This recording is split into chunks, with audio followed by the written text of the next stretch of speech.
Inside a small corner cafe with fogged-up windows and the scent of cinnamon in the air, a 29-year-old woman stares at a white cake on the table. Subscribe to the channel and become part of our story. Like, comment, and share. It really helps the channel grow and motivates us to keep inspiring. Tell us in the comments which city you're watching from. Her name is Clara Monroe, a former trail runner, sensitive artist, now confined to a wheelchair. It's her birthday, but there are no lit candles, no whispered congratulations. Just her and the cake. A single unlit candle rests on the simple frosting, as if even the flame had given up on coming. Time seems to have stopped around her. The sound of rain outside is muffled, as if the world had decided to whisper around her, respecting a pain no one dares to name. Outside, a father holds his daughter's hand as they hurry across the street. The little girl jumps between puddles, smiling, indifferent to the gray sky. She is 6 years old, with brown hair tied into two messy buns, and eyes that carry the same light as summer mornings, even on a day like today. Her name is Luna, and she still believes kindness can change the world. The man beside her, Ethan Sullivan, holds a worn umbrella, trying to shield her from the biting wind. He doesn't smile much, but with Luna, everything softens. A former photographer, widower, he traded lenses for silence years ago. But something in that cafe makes him hesitate. He stops in front of the glass door, watches for a few seconds, then gently pushes the handle. Inside, Clara remains still, her eyes fixed on her own reflection in the shine of the varnished table. Every movement is calculated, every expression contained. 2 years have passed since the accident that left her paralyzed from the waist down, and months since her mother, her only constant presence, passed away. Her father, a distant name in London, present only in bank transfers and formal phone calls. The wheelchair is not what weighs on her. It's the emptiness, the absence of witnesses to her pain, the silence of a world that went on without her. And then, Luna appears. "Is it your birthday?" the little girl asks with the charming innocence of someone who never learned to fear discomfort. Clara is surprised. She looks into the girl's eyes as if finding a slightly open door in a dark hallway. "Can we sing with you?" Luna insists, with a smile that not even winter can erase. Ethan approaches respectfully, watching from afar, as if asking permission before entering sacred ground. Clara hesitates, then nods with a nearly imperceptible movement. And there, in that unlikely moment, among 3 strangers and an untouched cake, the first crack appears in the invisible wall she built around herself. Luna begins to sing softly, out of tune and sweet. Ethan joins in with a low voice, and Clara listens, for the first time in a long time. It's just a moment, but it's enough. Enough for the story to begin. Because sometimes, all a life needs to change is a question asked by a child who smells like rain. Between a flower shop and a bookstore with a faded blue facade, a small studio opens discreetly onto a cobblestone street in Cedarbrook. On the glass door, hand-painted, reads, "Espacio Arvoredo, Art Therapy and Creative Expression." It is there that Clara Monroe decides to reappear to the world. Without fanfare, without promises, just a hesitant step out of her shell. Her body still feels the weight of absence. But there is something different today. Maybe the echo of that, "Can we sing with you?" still resonates somewhere inside her. In the studio, pale walls and the smell of fresh paint blend with the soft sound of instrumental music. There are round tables, low easels, boxes with worn brushes, and a small group of adults and children, each lost in their own palette of emotions. Clara chooses a table near the window. She places a sketch pad before her and watches her right hand for a few seconds before taking it with her left. Her right hand barely responds since the accident, so she decides she will paint with the hand that still moves, imperfect, trembling, but alive. At first, the strokes are unsure, broken lines, shapeless. But little by little, like a breath finding its rhythm, Clara begins to paint what she feels. Soft colors, Empty spaces, points of light amid the grey. She doesn't try to please, doesn't try to explain. She just lets it happen. For the first time in months, she isn't trying to run away from herself. It is in this silent setting that 2 days later, Luna reappears. The girl bursts in, dripping from the rain, wearing a bright yellow raincoat, her buns still wet. She holds a crumpled drawing in her hands. She runs to the wall where the artworks are displayed and tapes hers with colorful tape. It is a purple heart with a blue umbrella over it. Below, crooked letters, "For the lady from the cafe." Clara watches, surprised. Luna recognizes her and waves enthusiastically, as if they were old friends already. Ethan appears shortly after, pushing the door open with his elbow while carrying a bag of cookies. He hesitates when he sees Clara, then smiles briefly, respectful as always. Clara returns a discreet wave. No words are spoken, but something settles there. During the class, Luna sits at a small table near Clara. She paints stars with blue paint and quietly asks if she can use some of the yellow Clara chose. Clara slides the pot over silently. The girl thanks her as if she had received a rare gift. Ethan stays at the back of the room, watching from afar, his eyes attentive and kind. When class ends, Luna runs to Clara and hands her a small piece of paper with a flower drawn on it.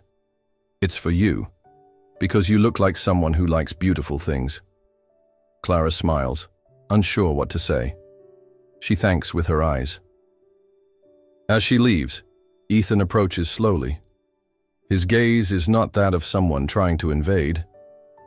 It's of someone who understands the value of space. He points to Luna's drawing on the wall. "She kept thinking about it all day, said she really wanted you to see it." Clara holds the flower drawing between her fingers, and for a moment, everything feels less heavy. The world is still the same, but the way she feels it is not. Outside, the rain keeps falling. But this time, Clara doesn't feel like running away from it. She watches Luna jumping in the puddles, Ethan following with slow steps, and something inside her begins to warm. As if, between uncertain brushstrokes and childish drawings, a bridge is starting to form, fragile but real. And on that bridge, Clara takes another step. That afternoon, the rain no longer fell in gentle drops. It came down hard, as if the sky was in a hurry to wash everything away. The trees of Cedarbrook bent under the wind, and the rooftops seemed to vibrate with the relentless drum of the storm. Clara Monroe, standing under the awning of the art therapy studio, struggled to keep her coat closed as she watched the water flood the street. The sidewalks were covered in deep puddles, and cars passed slowly, sending high splashes to the sides. She hesitated. The bus she usually took had already passed. The next one wouldn't come for almost an hour. The city felt more hostile in these moments. Scarce ramps, uneven sidewalks, looks that avoid her or pretend not to see her. Clara grips the wheelchair's tires and leans back slightly, considering going back inside to wait a little longer. But she wants to go home. She wants the silence of her own room, the blanket over her legs, the constant sound of rain tapping the window. Still, she remains still, caught between the desire to move forward and the fear of the way. Then, without warning, an umbrella opens above her head, black, simple, familiar. She turns slowly and finds Ethan Sullivan standing beside her. No words, no questions. Just him, there, extending a gesture. His arm stays steady, holding the umbrella as the rain bends around them. Clara watches him for a long, silent moment, as if trying to understand what it means. Ethan doesn't force, doesn't insist, just waits. She tilts her head in a near thank you and begins to move. Ethan matches the slow rhythm of the tires along the wet sidewalks. Neither of them speaks. The sound of the rain is all that exists between them.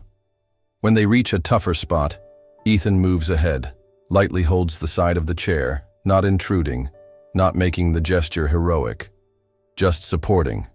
Clara allows it. The rain becomes background music. It drips on the leaves, runs down the gutters, gathers in the streets. But there, under that umbrella, There is a kind of calm, a fragile protection that seems to come from a forgotten time. For a moment, Clara remembers what it is like to be cared for without being diminished. They reach the door of the small building where Clara lives. Ethan doesn't go inside. He just closes the umbrella slowly and says goodbye with a subtle wave. "Good night, Clara," he says softly, as if not wanting to break the spell of the rain. She just nods, unable to speak. The next morning, when she opens her apartment door, Clara finds something. A small lemon tart, wrapped in simple craft paper. And beside it, a folded note written carefully, "Still rooting for you." Clara holds the note for a while. She reads and rereads it as if unsure those words were really meant for her. The tart, with its subtly golden crust, smells like a good memory. Maybe from childhood. Maybe of things she thought she'd never feel again. She brings the tart inside, places the note on the table next to a vase of wilted flowers, and looks at it as if it were a rare treasure. Too small to be grand. Exactly for that reason, so deep. And without realizing it, that morning, Clara does something new. She smiles, a small smile, curved at the corner of her mouth, but real. And there, between the silent gesture of an umbrella and a carefully left lemon tart, something in Clara begins to move. Not like before, but in a different way, almost imperceptible, like a whisper after a long silence. The following days arrive with comforting slowness. Winter in Cedarbrook seems to have lost some of its harshness. It still rains, it's still cold, but there is something different in the air. Or maybe it's just Clara who is changing. Her steps, or rather, her wheels now have more frequent destinations. The art therapy studio, the bookstore across the street, the same cafe where she spent her birthday in silence. In all those places, almost like a carefully repeated coincidence, Clara begins to see two familiar faces again. Luna appears as always, with unstoppable energy, speaking more with her eyes than words.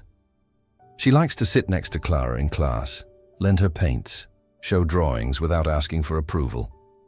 In one, she paints a wheelchair with butterfly wings.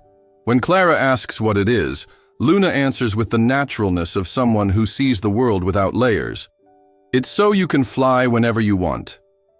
Ethan, meanwhile, maintains the same quiet care.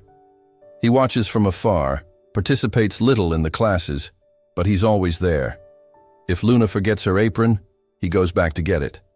If she spills paint, he's already with a cloth. If Clara struggles crossing a ramp, he appears, but without hurry, without fuss. He doesn't try to impress, he just cares. One morning, the three meet at the cafe. Clara is at her usual table, now with an open sketchbook, pencil in hand, and a cup of cinnamon tea. Luna enters like a ray of sunshine that ignores clouds. She runs to her with a crumpled paper bundle. "I made a present for you," she says, out of breath. Clara unfolds the paper carefully. Inside is a bracelet made of colorful beads. The letters form a crooked word. Light. "Because you shine differently," Luna explains. Ethan arrives right behind, carrying 2 cups and a napkin. He smiles, seeing the bracelet on Clara's wrist, as if he'd been waiting for that gesture all week. The three sit together. For the first time, they share the table without rush. The conversation is light. Luna talks about a class where she drew blindfolded. Clara laughs, remembers a similar technique she used when hiking, drawing paths from memory. Ethan listens. When he speaks, it's brief. But his words carry a gentle weight, from someone who lost and learned to respect time. In one of those meetings, Clara reveals, unplanned, that she lost her mother a few months ago. The phrase slips out between sips of tea, without warning. "She was my north," she says. "And when she left, I lost my compass." Ethan lowers his gaze silently. Luna keeps drawing hearts with colored pencils, unaware of the heaviness of the moment. Then he responds, "I lost my compass too." No need for more words. Clara understands. They recognize each other there, not by what they have, but by what they lack. The bond, which was once made of small gestures and gentle coincidences, now turns into something deeper, more human. It's not romance, not yet. It's sharing. It's a kind of love that begins with respect. Love for someone who survives, who continues, who chooses, even when they have no strength left. At the end of the afternoon, as Luna packs her pencils and Ethan collects scraps of paper and beads, Clara watches them with a new feeling. Something between gratitude and wonder. She never imagined she would feel this again. Belonging. And in that moment, between paints, bead bracelets, and shared silences, Clara begins to accept that maybe, just maybe, she's not so alone anymore. The sound of a notification on the phone breaks the afternoon silence. Clara Monroe sits on the couch, wrapped in a plaid blanket, the gray light filtering through the curtains. The cup of tea beside her is already cold. She hesitates before looking at the screen, as if sensing something is wrong.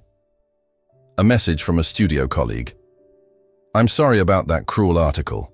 If you need anything, I'm here." Clara frowns. She opens the link sent. There it is, a sensationalist article published by a local tabloid, with the headline in big red letters, "The recovering artist, who became a self-help symbol in Cedarbrook, but lives off her millionaire father." Below, a photo of her at the cafe with Luna, the caption insinuating inappropriate ties, and paragraph after paragraph questioning her integrity, her financial dependence, her negative influence on children. She can't finish reading. Her hands tremble. Her stomach twists. Her breath quickens, as if each word opened an old wound. That dull pain, which she had been trying to tame for months with paint, presence, and small beginnings, now screams. She turns off the phone, locks the door, and draws the curtains. In the days that follow, Clara disappears. Her paints are missing from the studio, her contained laughter from classes, her discreet glances at the cafe. Ethan and Luna notice. They try to reach her. No answer. Ethan goes to her building, waits in the lobby, rings the bell. Nothing. He goes back home with his hands in his pockets and a knot in his chest. On the coldest night of that week, Clara sits on the living room floor, the blanket over her shoulders, the lights off. Only the sound of the clock and the ticking of a world that goes on without her. The phone vibrates again. She ignores it. Then someone knocks on the door. She doesn't answer. The knocking repeats, soft, respectful. Then silence. Minutes later, she hears a faint sound outside, a subtle movement. She rises with effort, approaches the door, peeks through the peephole. Ethan is sitting on the hallway floor, leaning against the wall, legs stretched out, a cup of tea in his hand. The other cup is beside him, on the carpet. He doesn't speak, doesn't call. He's just there. Head down, shoulders relaxed, as if saying, "Take your time, I'll wait." Clara leans her forehead against the door, doesn't open, but she cries. Outside, the night goes on. When the sun begins to rise, Clara finally turns the lock. The door creaks. Ethan slowly stands, unsurprised. They look at each other for a long few seconds. He extends the cup of tea he still holds. "It's cold," he says. She smiles, her eyes swollen. "It's okay," she replies. Ethan enters without intruding, sits on the living room floor with her. Doesn't say everything will pass, doesn't say it will be okay. He just stays. His presence fills the space without demanding anything. The silence between them isn't empty. It's care. It's the kind of silence that holds. Clara, with cold hands on her lap, breathes deeply. Beside her, the old note rests on the table. "Still rooting for you." And now, more than ever, she believes. The next morning, Clara opens the curtains. The light comes in slowly. The world hasn't changed. There is still injustice, still noise. But there is also this gesture, someone who stayed. And sometimes that is what saves. Morning light filters softly through the windows, through thick clouds still hanging over Cedarbrook. But inside Clara's apartment, something has changed. The curtains are open. The blanket still rests on the sofa, but there are traces of life scattered around. Washed brushes drying on a clean cloth, loose papers with colorful sketches, and the distant sound of instrumental music filling the air gently. After days submerged in silence and pain, Clara Monroe begins to move again, slowly, without rush, not out of obligation, but by choice. She hasn't answered all her messages yet, but she writes to two people, the studio colleague who sent the article link and Ethan. To him, she doesn't say much, just, "Thank you for staying," and a line below, "Would you like to have a hot tea next time?" The reply comes minutes later. Always. And yes, please. That week, Clara returned to the art therapy studio. She arrives without warning, pushing her wheelchair alone over the uneven stones of the street. When she enters, the soft murmur of conversations quiets for a moment, but no one says anything. The instructor greets her with a genuine, discreet smile. An easel had been left in her usual spot, as if they had been waiting for her since the first day she was gone. Clara chooses colors more confidently now. Red paint, dark blue, burnt yellow. There's no hesitation in her strokes, even when they come out crooked. There is strength, there is truth. Her left hand moves as if it already knows the way, as if it recognizes that its purpose is not just to obey, but to express.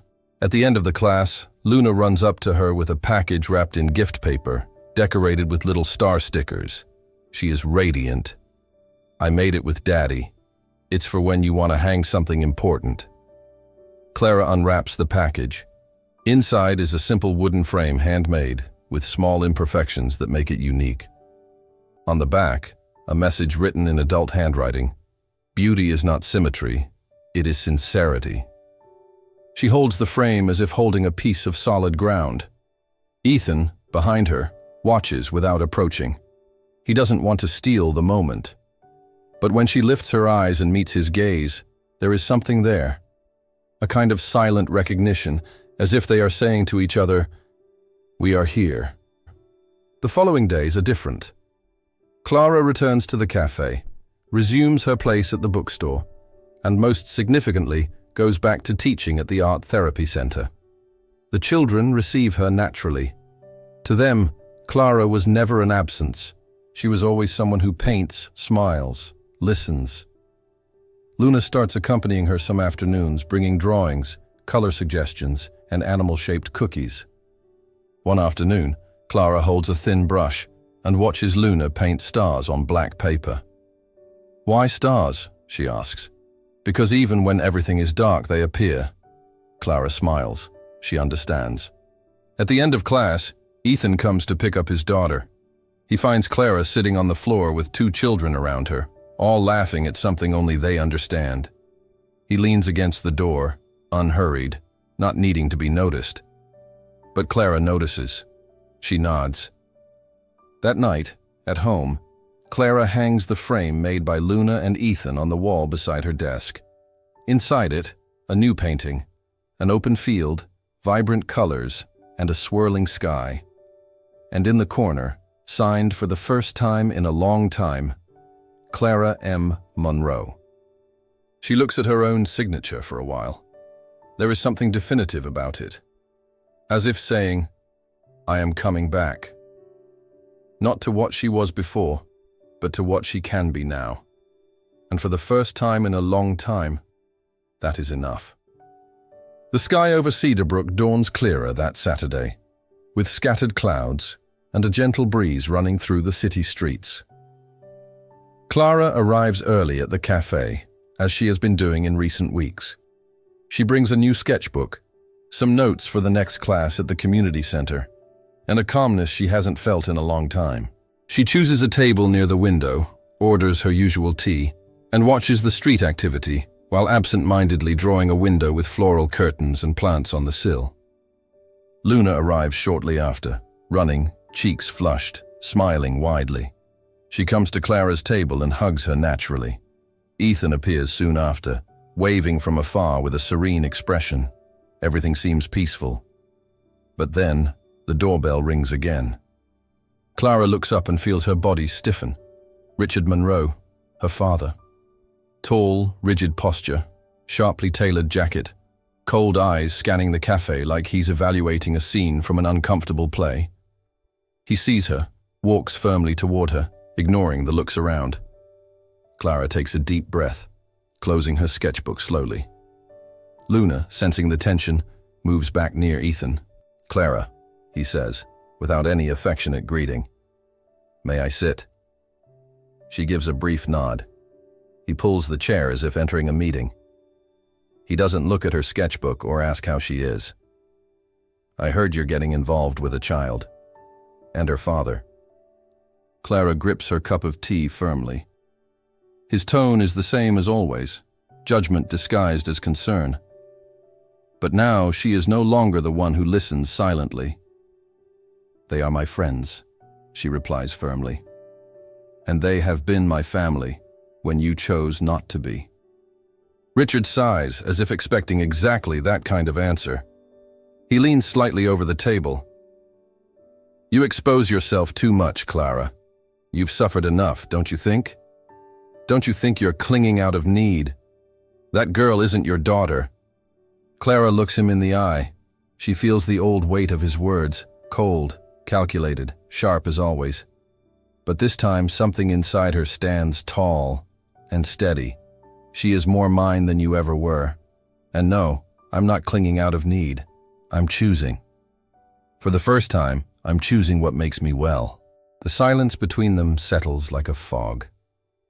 Richard looks away, as if the daughter before him is a stranger. He gets up without another word. Before leaving, he only says, "You can still reconsider all this. Your name, your reputation.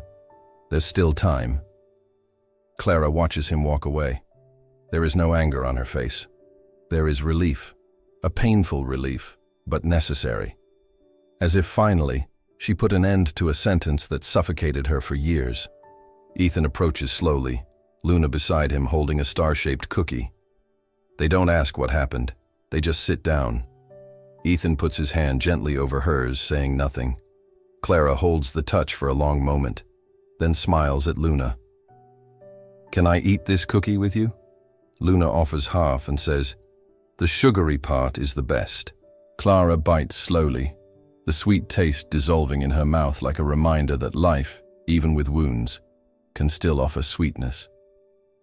In that moment, she knows. She made the right choice. And even if the world keeps trying to dictate rules and impose limits, Clara Monroe is exactly where she wants to be. With those who see her, who listen to her, who love her without demanding she be someone she is no longer. And for the first time, the weight of her last name no longer defines the weight of her heart. Clara Monroe is in her improvised studio at the back of Cedarbrook's Community Center, surrounded by blank canvases, brushes of various sizes, and open paint jars that smell strongly of oil and turpentine. The space, once silent and cold, now pulses with an almost electric energy made of color, shape, and possibility. Today, Clara feels different, stronger, more present. The weight that kept her still for so long seems to have dissipated into bold, lively strokes. She holds the brush firmly, sliding paint across the fabric of a large canvas, creating curves that don't have to be perfect to be beautiful. The colors blend, vibrant red, deep blue, warm yellow, forming a painting that screams authenticity. Clara signs the work decisively for the first time. Clara Monroe. The letters are firm, each carrying meaning beyond a simple signature.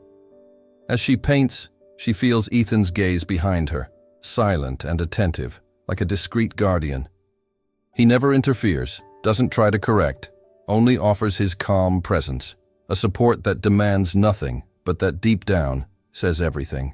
Luna enters the studio carrying a jar of heart-shaped cookies covered with pink and red sugar. Her eyes shine seeing the vibrant colors on the canvases, and Clara's smile, which she returns with a look of complicity. The girl extends a cookie and says, "With the spontaneity only children have, for your courage." Clara accepts the gift with an emotional smile.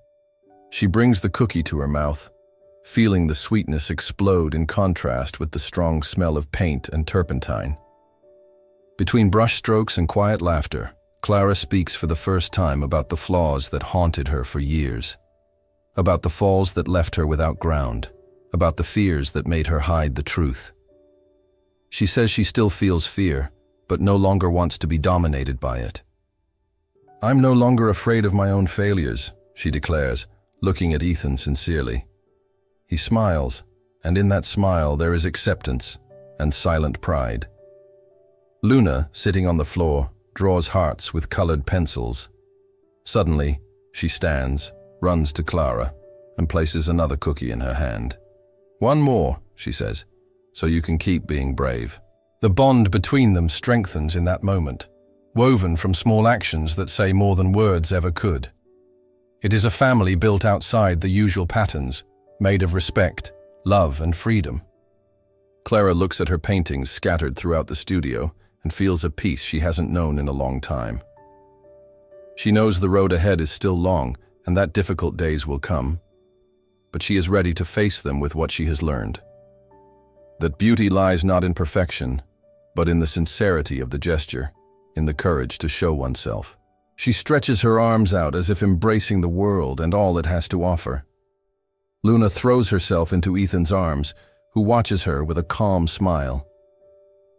In that moment, Clara realizes that the true art of life is allowing yourself to fail, to fall, to rise, and to keep painting your own story, even when the colors seem to fade. And so, with heart-shaped cookies and vibrant paints, the new Clara Monroe stands firm, not a prisoner of the past, but an artist of her own courage, author of a future full of possibilities. The morning sun timidly slips through the windows of the Cedarbrook Community Center, lighting the large room where long tables have been arranged in a circle. Each table is covered with old newspapers, jars of colorful paint, brushes and blank sheets of paper eager to receive the first marks of creativity. The aroma of fresh coffee blends with the soft scent of acrylic paint, while the murmur of children arriving slowly fills the space with light and joyful anticipation. Clara Monroe arrives, pushing her wheelchair with determination. Her face is lit by a serene smile, reflecting the transformation that has been taking place over the past months. By her side, Luna carries a box full of colorful sugar hearts, handing them out to the children with contagious spontaneity. Ethan helps organize the materials, arranging brushes and wiping the tables carefully, always attentive to every detail, silent but present. The class begins. Clara welcomes the children with a warm gaze and a simple invitation. Today we're going to paint what makes our hearts smile.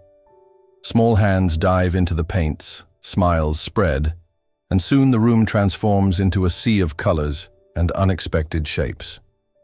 Clara moves from table to table, encouraging, smiling, showing that the value is not in perfection, but in the gesture, in the intention. As the children create, Clara watches the movement around her. She sees in every brushstroke the freedom she herself has gained, in every smile the healing that art has brought to her own wounds. The presence of Ethan and Luna there, discreet but essential, reinforces the sense of belonging she has embraced. This is not just a class, it is a home. During the snack break, Luna hands out more sugar hearts, now accompanied by laughter and play.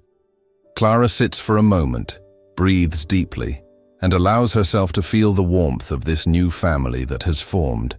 Improbable and imperfect, but true. Later, as the children finish their drawings, Clara approaches the central table where a large white sheet lies. With a brush, she begins to trace lines that slowly form an abstract image, a symbol of new beginnings, hope, and life.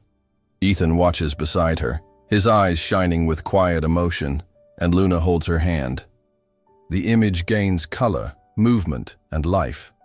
Around it, sugar hearts scatter like small testimonies of courage and affection. When class ends, parents begin picking up their children. Clara, Ethan, and Luna clean up together, sharing silent smiles and gestures of complicity. Outside, the rain has started again. A gentle rain, almost a blessing. Before leaving, Clara looks at the table full of paintings, hearts, and spilled paint. She feels certain that despite the pain and loss, she has found something worth more than any perfect stroke: the art of presence, love, and building. At the door, Ethan holds Clara's hand, and Luna holds his. Together, they walk out of the community center, ready to face whatever comes, not as isolated individuals, but as a family who has chosen to be united. Clara breathes deeply, her heart light and her mind full of colors. For the first time, she knows she is no longer alone. The art of life, after all, is made of these simple moments, paints, smiles, sugar hearts, that transform the ordinary into the extraordinary. And so on that rainy morning in Cedarbrook, a new story begins. A story of courage, healing, and love. The story of Clara Monroe and her family, finally whole. Hey everyone, what an incredible journey that was with Clara, right?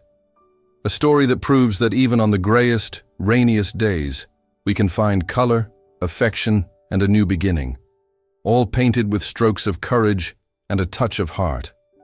If you felt moved, inspired, or just enjoyed diving into her life, how about giving us a little support? Subscribe here to Enchanting Stories, hit the notification bell so you don't miss a single chapter of this and other stories that will make your heart beat stronger. Come be part of this beautiful and growing community where we share emotions, dreams, and of course, plenty of art for the soul. Oh, and before you go, tell us in the comments, what city are you watching us from? We want to know where this magic is reaching. Like the video, leave your thumbs up, and share it with a friend who deserves a little bit of enchantment today. Because here at Enchanting Stories, we believe every story deserves to be told, and yours is part of this beautiful universe we're creating together. See you next time, and may inspiration always be with you.